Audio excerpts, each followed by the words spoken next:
While teaching, you can share material or write on the whiteboard to explain concepts to your students in an interactive way.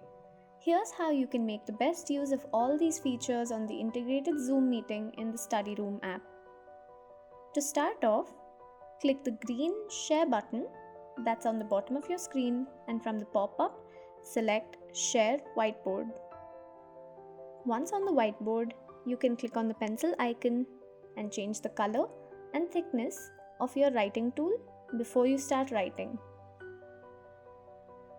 Writing on the whiteboard keeps your class interactive. If you want to show your students some resources during class, you can click on the Share button and from the pop-up, select Photo, Document, Web URL or Screen depending on the format the resources are in. Once you have selected the document, you can use the whiteboard tools to make the explanation more interactive.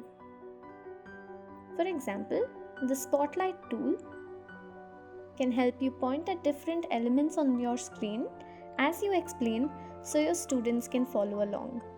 Click the pencil icon to access whiteboard tools during screen share. If you want to stop sharing your screen, simply click Stop Share, a button on the bottom of your screen. These are some of the ways you can make your class interactive using screen share and whiteboard features. You're all set for your class.